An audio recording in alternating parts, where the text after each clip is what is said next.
Well, good afternoon, Alicia. I am coming to you from King Williamstown. This is a town that's about 50 kilometers away from East London, where the major celebrations will happen on Saturday.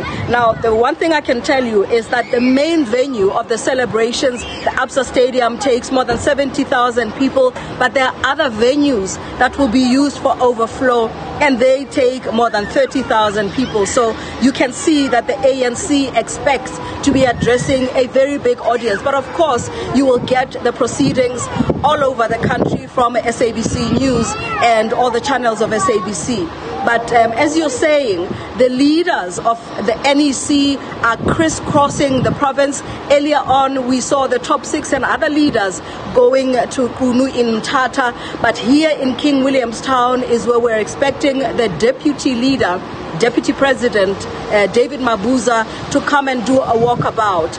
But also, this is an area where you will find the Steve Biko Memorial. So here, these are some of the towns that are home to legends of the ANC. But of course, as you indicated earlier on, we spoke to the Minister of Water and NEC member Nomvula Mokonyane, as well as Minister of Housing Lindiwe Sisulu, who is another NEC member. Now they're saying that they are targeting especially the vulnerable, elderly women.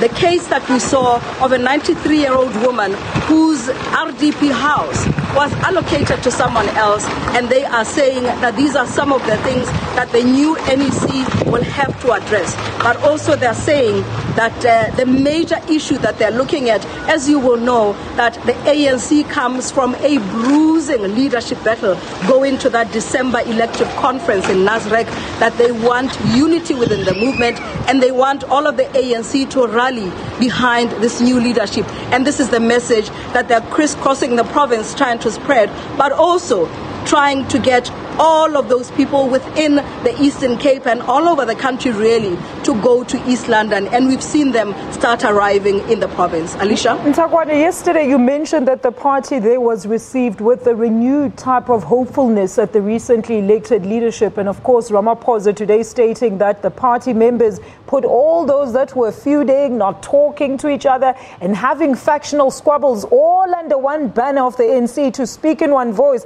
But is this the same sentiments that you're getting on the ground and amongst members in Ntakwane?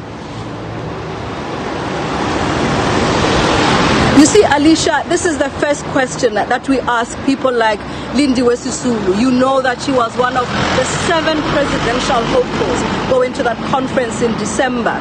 And the message that comes from her is that that was a necessary democratic process within the ANC, and it shows that democracy is alive within the movement. But the other point that she makes is that following that conference, all of the people that were contesting each other, the slates that we knew, the differences that we saw from outside, she says are just our imagination now post-conference, because she says that, for instance, her and Nkosazana Dlamini-Zuma, you will remember that there was a lot of squabble inside of the Women's League, wondering why it is that the Women's League only supported one candidate. But she says that today they laugh about it. They look at it as a process that had to happen in order for the ANC to arrive where it is now. But as I say, another person, Nomvula Mokonyane, who withdrew in the last minute for that Treasurer General position,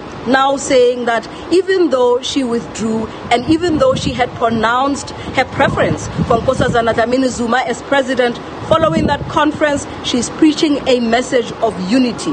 And so when you go out and speak to ordinary people on the street, they're wearing Ramaphosa t-shirts, and they're saying that they want to give the ANC another chance. They have a lot of volunteers from the ANC who are going around also supporting this ANC to try and spread that message of unity. But also, Alicia, this is a big challenge for the ANC, because you remember that the Nelson Mandela Bay was lost to the ANC in the 2016 elections. It is in the Eastern Cape, and Unfortunately, we've lost our reporter there while she was in the thick of things. That is Ntakwana Ngatane, our reporter who's stationed in East London this weekend to bring us all the latest stories from the NC's 106th birthday celebrations. We'll definitely try and get hold of her through the course of this bulletin.